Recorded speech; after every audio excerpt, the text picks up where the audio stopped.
Nah, Ibu materi yang kemarin itu kenapa tidak jadi Ibu share rekamannya? Ternyata Ibu ngerekamnya itu ada suaranya. Settingan suaranya salah ternyata. Makanya antum jadi nggak jadi ya Ibu share rekaman belajar kita kemarin. Karena suara Jadinya antum nggak baca terekam deh. sore. Gitu. Jadi batal, gagal. Oke, baik kita mulai ya. Bismillahirrahmanirrahim. Assalamualaikum warahmatullahi wabarakatuh. Waalaikumsalam warahmatullahi wabarakatuh. Sabahul khair. Sabahul Kaifa halukum? khair walhamdulillah. Alhamdulillah baik anak-anak Ibu. Hari ini kita mulai belajar lagi daring. Insya Allah kita berdoa sama Allah biar pandemi ini cepat berlalu, biar bisa tatap muka lagi ya. Sebelum itu Hayya Bina, Naftah, Hayya Bina, Naftah, Darsana fi hadza sabah bi qiraati basmalah. Bismillahirrahmanirrahim. Nah, fokus ya anak Ibu ya. Jadi hari ini kita habiskan untuk subtema 1 di tematik. Kita lanjut ke halaman 27. Sabar Oke, Bu, di 27. halaman 27. Ini kamu ya. Halaman 27. Sudah dibukanya? 127 ya Bu. 27. Belum 127. Halaman 27. Nah, sudah ya. Di situ judulnya menemukan informasi penting. Jadi anak Ibu, sebelum-sebelumnya kita sudah sering belajar peta pikiran kan. Di sini kita mengingat kembali nih apa itu peta pikiran atau mind map. Untuk kita bisa menemukan informasi pentingnya itu bisa kita tuliskan ke dalam bentuk peta pikiran atau mind map. Kenapa? Tujuannya biar lebih mudah, Nak. Kalau kita biasanya manusia ini kalau melihat visual, apalagi seusia antum itu, melihat hal yang berwarna, menarik, itu akan lebih cepat masuk ke otak antum. Makanya dibuat peta pikiran dari informasi-informasi, misalnya ada teks, antum buat nih pokok-pokok inti pokok dari teks itu apa, dibuatlah ke dalam bentuk peta pikiran. Apa itu peta pikiran? Suatu cara, ada di bukunya dilihat, peta pikiran dapat diartikan sebagai itu, di garis bawah ya. Suatu cara untuk mengorganisasikan dan menyajikan konsep, ide, tugas, atau informasi lainnya dalam bentuk diagram. Oke, dalam bentuk diagram. Jadi bentuknya itu bukan yang harus diagram yang terserah bentuknya, tidak harus seperti ini, seperti itu, enggak. Yang mana antum ngerti. Oke, yang mana antum ngerti bentuknya itu terserah antum. Kalau semakin menarik, semakin bagus, biasanya kita semakin mudah ingat dengan melihat catatan atau peta pikiran itu. Kemarin beberapa dari antum Ibu lihat tugasnya membuat peta pikiran, tapi antum buatnya bukan peta pikiran, rangkuman, tulisan semua. Sementara kalau peta pikiran tuh isi tulisannya tuh yang penting-pentingnya baik. Ya? Ya sudah Bu, Fahri Bu. Nah, ada yang ngaku 1. Alhamdulillah ya. Nah, bagaimana cara membuat peta pikiran secara manual? Kalau pakai software di komputer bisa banyak aplikasinya, Nak ya. Tapi bagaimana kalau antum yang masih SD misalnya nih, mau membuat secara manual bisa juga buat sendiri. Pertama, antum buat dulu apa ya? Kalau untuk membuat peta pikiran itu yang pertama dibuat adalah topik utamanya itu apa? Topik sentralnya. Lihat contohnya di halaman sebelahnya. Halaman 28. Halaman 28. Iya. Ada contoh peta pikiran di situ kan? Nah, jadi di sini, Nak. Mana tadi tuh? Oh, ada topik sentralnya, topik utamanya itu apa? Oke, hello, listen to me. Topik utamanya tentang jenis benda. Nah, pembagiannya nanti baru jadi akar-akarnya ini. setelah antum tentukan topik utamanya apa atau topik sentral tengahnya ini tentang apa. Ini contoh nih jenis benda. Kemudian cara yang kedua adalah kita lihat tentukan cabang-cabangnya. Mau diisi apa topik utamanya. Kemudian baru rantingnya. Nah, lihat nih di buku. Di sini ada jenis benda ya kan? Terus jenis benda apa saja? Kayu, plastik, logam, karet. Nah, 4 nih cabangnya nih. Oke, mana tadi? Kayu, plastik, logam, karet. Dari masing-masing cabang ini ada lagi ranting-rantingnya kecil.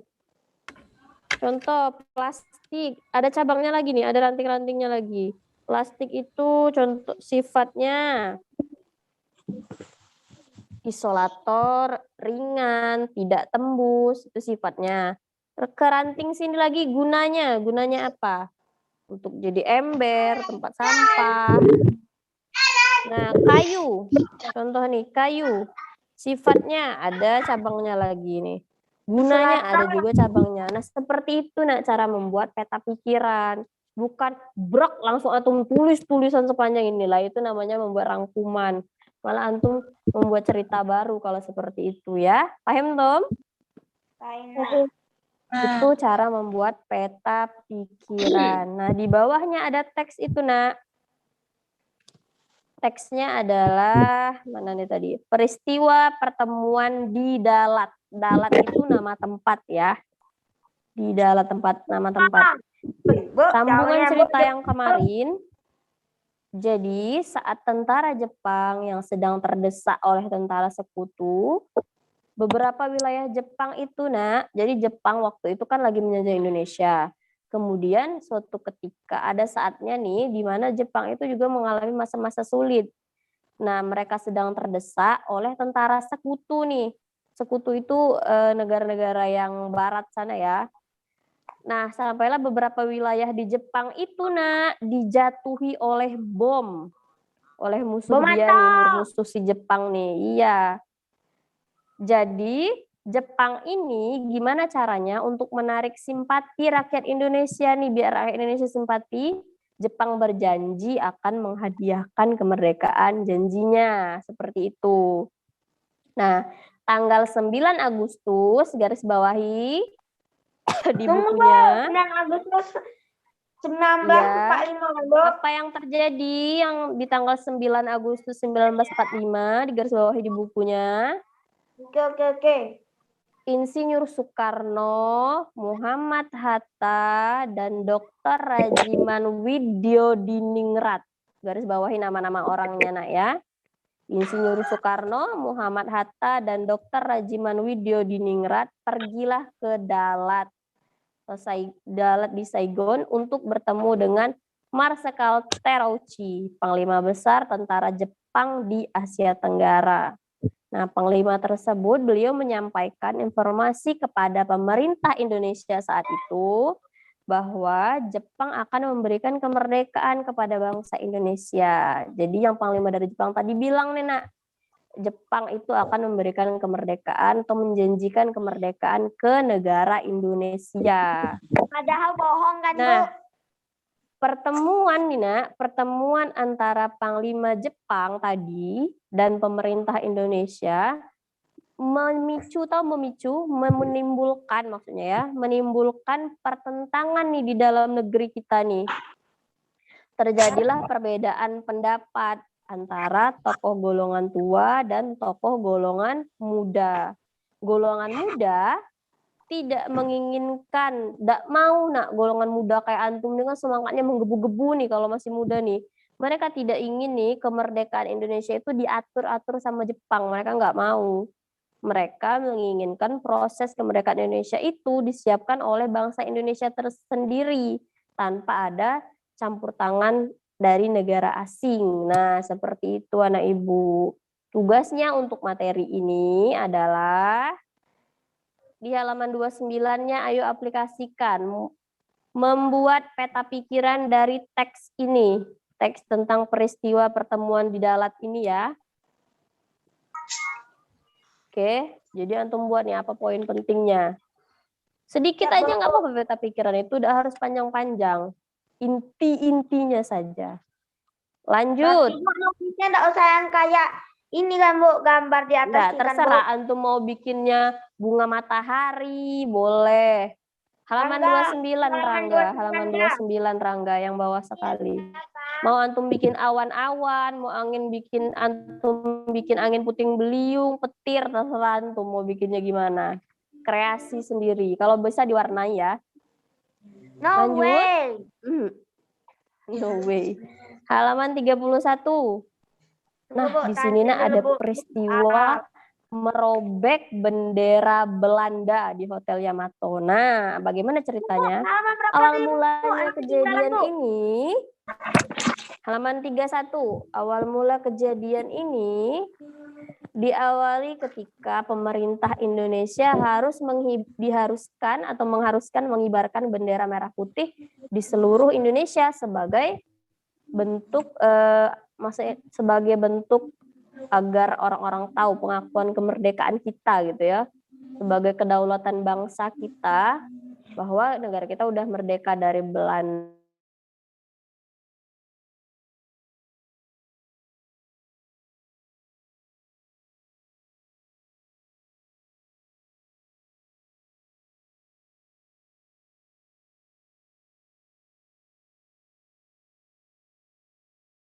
Nah, jadi bentar tadi ada yang nelpon, Nak. Ada yang nelpon tadi. Astagfirullahaladzim. Lanjut ya. Lanjut. Sampai mana tadi? Anang, Oh iya. Anang Peristiwa indah perobekan itu. ini terjadinya atau pengibaran bendera serentak ini, Nak, terjadi 1 September 1945. Itu artinya setelah proklamasi kemerdekaan ya, Nak ya. Kan Agustus proklamasi. Septembernya terjadi pengibaran bendera serentak. Nah, setelah 18 hari, selang 18 hari pengibaran bendera, Belanda yang saat itu picik ya pemikirannya saat itu ya, mengerahkan salah seorang tokohnya, ini namanya itu W.C. Ibu udah paham juga nih cara bacanya gimana nih ya. Plukman. Nah, bersamanya untuk mengibarkan bendera Belanda lagi nih. Yakni bendera Belanda itu warna apa? Merah, putih, dan biru tanpa ada persetujuan pemerintah Republik Indonesia di Surabaya saat itu. Nah, jadi mereka nih mau ngibari bendera Belanda lagi ya, nah Ibu. Dan itu dilakukannya di malam hari ketika para rakyat sedang tidur. Fahri tidur ya? Enggak, Bu. Enggak. Oh, matanya gatel ya. Terus esok harinya, kan itu malam tuh Nak, Belanda mengibarkan diam-diam. Besoknya warga pun marah nih melihat ada bendera Belanda di atas atap Hotel Yamato tanggal 19 September itu. Semua masyarakat pribumi tahu ada maksudnya apa masyarakat pribumi, masyarakat Indonesia asli ya, berbondong-bondong memenuhi jalan agar bendera itu turun.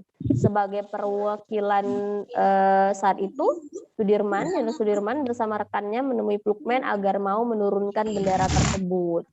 Namun si Plukman tadi ini bersikeras nih Nak menolak rundingan itu, tidak mau dinurunin bendera mereka. Nah, jadi pertemuannya memanas, makin panas. Mendidih. Bahkan si Plukman tadi sempat mengarahkan sebuah pistol kepada beliau, kepada Sudirman. Dengan gercep. Sidik yang menjadi anggota BKR dan menemani Sudirman saat itu menghadang pistolnya, dihadang pistol Plukman itu. Nah, dan itu menimbulkan tentunya situasi makin panas lagi nih. Terjadilah perkelahian. Plukman saat itu pun meronta-ronta hingga akhirnya tewas tercekik tangan Sidik. Nah, pistol yang digenggam Plukman pun berbunyi dan membuat tentara Belanda siaga nih jadinya. Pistol kemudian Sidik kemudian tewas tertembak tentara Belanda. Sementara Sudirman dan Haryono berlari menyelamatkan diri ke jalan raya. Segitu menegangkan ya peristiwanya, Nak ya. Nah, kejadian yang tadi ini ternyata membangkitkan semangat para pemuda untuk memanjat nih ke gedung Hotel Yamato. Melihat kejadian tersebut, Sudirman dan Haryono pun kembali lagi nih ke hotel dan memanjat tempat berdirinya bendera Belanda tersebut. Di sana, kedua pejuang ini bersama Kusnowibowo menurunkan bendera Belanda tersebut, diturunin, kemudian dirobek birunya. Kan merah putih biru kan kalau bendera Belanda. Warna birunya dirobek di hadapan ada para pendemo saat itu. Rakyat Indonesia yang ikut demo waktu itu. Rakyat Indonesia yang melihat yang lainnya sorak-sorai haru dan gembira, melihat terharu gitu. Nah, segitu perjuangan untuk mengibarkan bendera Indonesia. Padahal kita udah jelas-jelas merdeka, masih juga mereka nak coba-coba gitu untuk mengolok-ngolok kita, membodoh-bodohi kita. Jadi saat itu para pejuang kita tidak tinggal diam, Nak ya. Jadi antum juga seperti itu. Kalau misalnya merasa dibully sama teman, jangan mau diem. Maksud ibu bukan diajak berantem ya. Tapi diomongkan baik-baik, mau antum apa kayak gitu. Ana tidak suka digituin. Nah, gitu ngomongnya yang baik dulu. Paham dong? Nah, Ibu, Ana mau nanya, Bu. Ya. Kalau tanggal mana ya bilangnya, Bu? Bu, tanggal berapa Perang Dunia, Bu? Perang Dunia pertama itu tanggal berapa, Bu? Oh iya, Anda sudah Bu. pernah belajar Perang Dunia? Belum? Materinya kelas 5 belum ada rasa Ibu? Iya, Bu, Ana mau nanya baik, Bu. Nah, nanti Tanggal berapa, Bu? kan kita ada masanya belajar itu sesuai masanya. Nanti Bu, kita Ana pelajari biar kepo, Bu. antum penasaran dulu. Kalau orang penasaran biasanya ingin cari tahu, ya kan? Nah, Ibu lanjut itu cerita tadi tentang bagaimana proses menjelang, bahkan itu setelah kemerdekaan, Nak ya. Kemudian di sini Ibu jelaskan sedikit materi IPA-nya, ada materi IPA-nya sedikit di sini, Nak ya, tentang adaptasi. Kalau kemarin kita belajar materi IPA-nya tentang ciri-ciri ya, ciri khusus tumbuhan, ada bunga bangkai, bunga teratai, insektivora yang seperti itu kan, bagaimana cara mereka melindungi dirinya kan. Nah, sekarang adaptasi tumbuhan. Sekarang Ibu tanya dulu, apa yang dimaksud dengan adaptasi? Kemampuan makhluk hidup menyesuaikan diri dengan lingkungannya. Iya, di bukunya ada halaman 34. Garis bawah ini. Kemampuan makhluk hidup untuk menyesuaikan diri dengan lingkungan itu disebut adaptasi.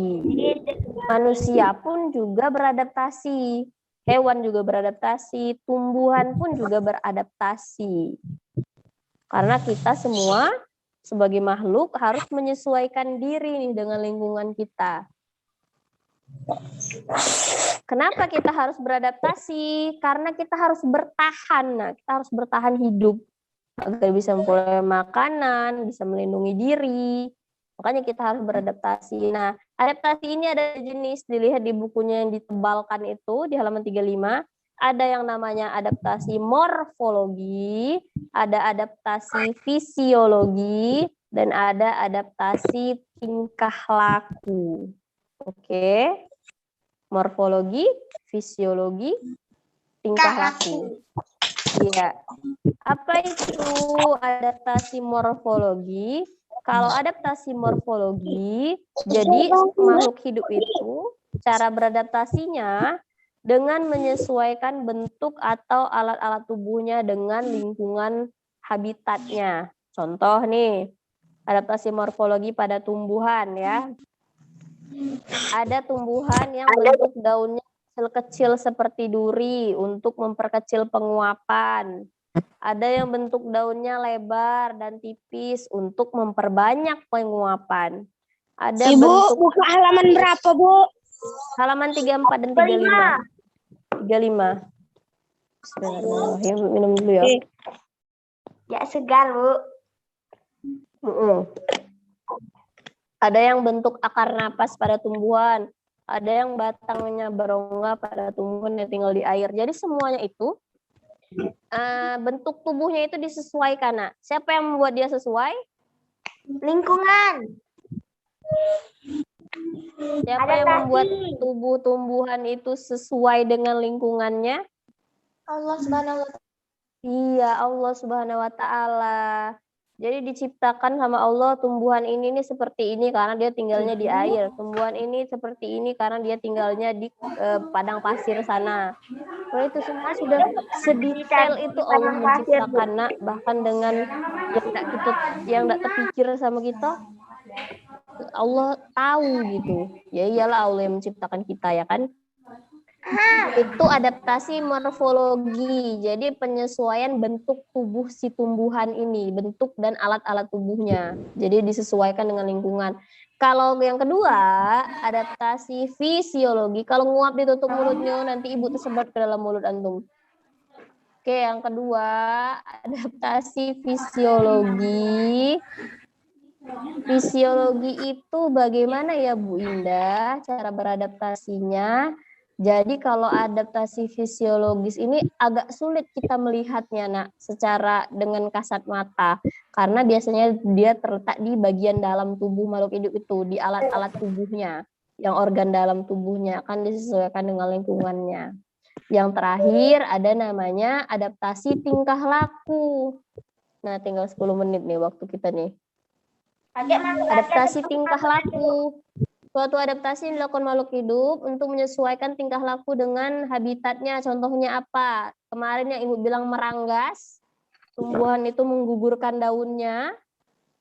Kalau lagi musim panas dia menggugurkan daunnya, bukan berarti dia mati. Itu namanya adaptasi tingkah laku. Jadi dia bertingkah laku seperti itu si tumbuhan ini. Kalau panas dia gugur semua daunnya. Nanti kalau udah musim hujan dia subur lagi seperti itu, Nak ya. Macam adaptasi.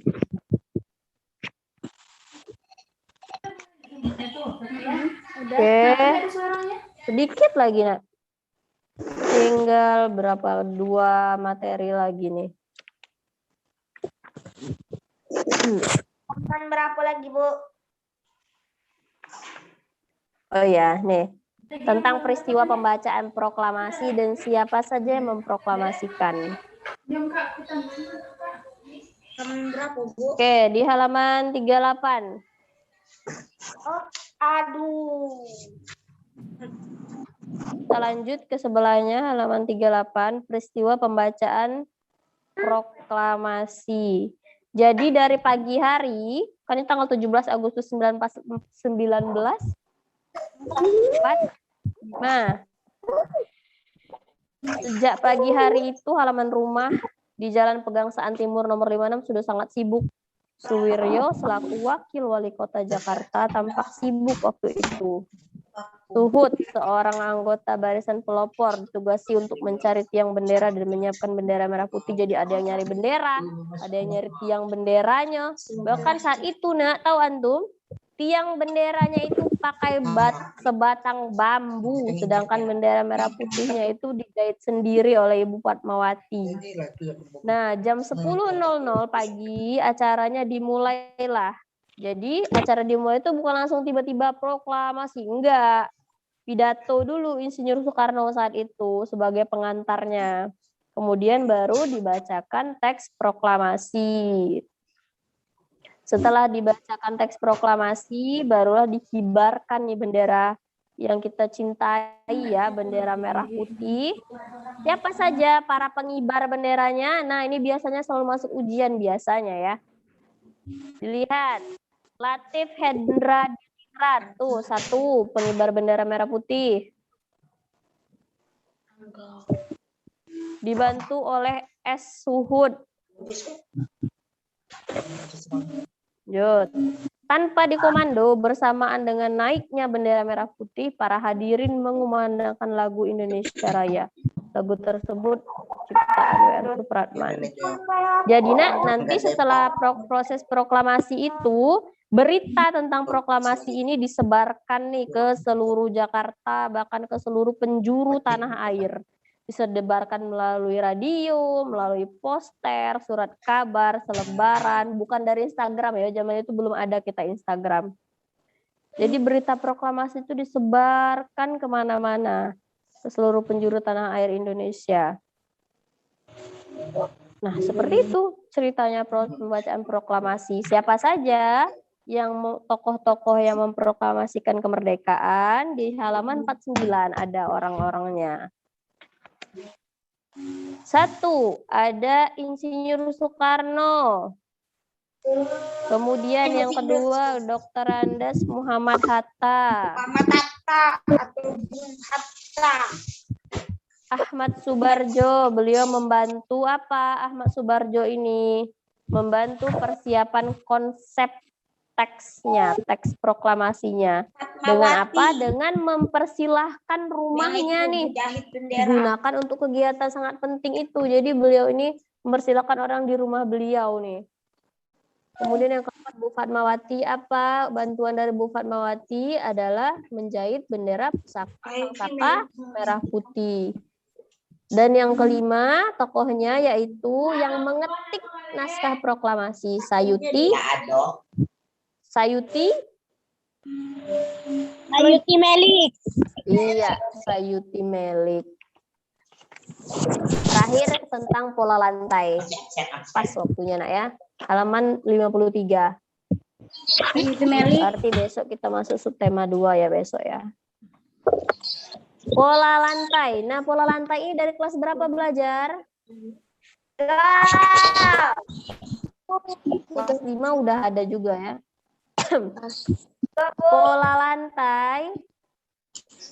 Ibu ingatkan kembali saja ya hal-hal yang mendukung keindahan pola lantai. Jadi pola lantai kemarin ada pola lantai garis lurus ya kan, yang lengkung ya enggak? Kalau yang lurus ada horizontal, ada yang vertikal, ya kayak itu kan, ada yang diagonal, ya dah. Kalau yang melengkung ada yang bentuk lingkaran, gitu ya. Ada yang setengah lingkaran, ada yang seperti angka 8. Nah, seperti itu. Bentuk pola lantainya yang mendukung keindahan pola lantai. Maksud dari pola lantainya. Pola lantai itu apa sih? Tanya sekarang, pola lantai itu apa?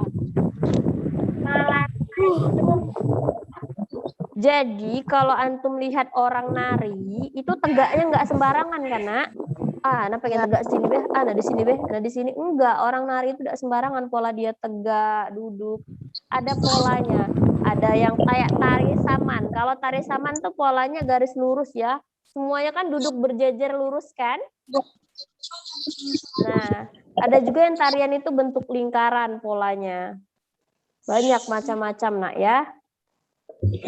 Itu saja hari ini anak ibu. Mana nih? Tuh. Tadi tugasnya sudah ya tematik ya. Ibu, berapa hari ini? Ya. Ibu tuh menjelaskan tema, tapi kan enggak di jadwal pelajaran berarti itu tidak ada tugas. Ibu cuma menjelaskan ini kok ada tugas. Nah, itu karena tema 1 kemarin. Sekarang kan sudah tema 2. Karena antum mau ujian. Jadi kalau tugasnya sedikit, nanti antum kurang latihan, nak. Oke. Tugasnya sudah tadi ya. Terus nanti bahasa Arab nanti Ibu kirimkan materinya. Untuk matematika, Ibu tugasnya halaman berapa, Bu? Untuk matematika masih banyak yang belum mengirimkan tugas. Ada juga memang yang mulai Ibu buka, tapi Ibu lihat sekilas masih banyak yang kemarin yang sudah Ibu koreksi itu masih ada juga yang belum ngumpul. Jadi MTK masih menyelesaikan yang kemarin nak ya. Besok baru Ibu kasih materi baru kita soal cerita operasi hitung campuran. Bu, Ana udah Antum? Halaman berapa, Bu? Oh, Apa nak? 29.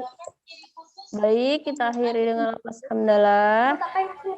Alhamdulillah rabbil alamin. Tadi tugas tematiknya ingat halaman berapa? 39. 29. Oh iya 29. Oke, halaman 29 ya. Mau lihat dulu wajah antum semua sebelum ditutup. Mana nih? Siapa saja yang masuk hal ini? Alhamdulillah 25 nih. Difoto dulu nih. 25 orang.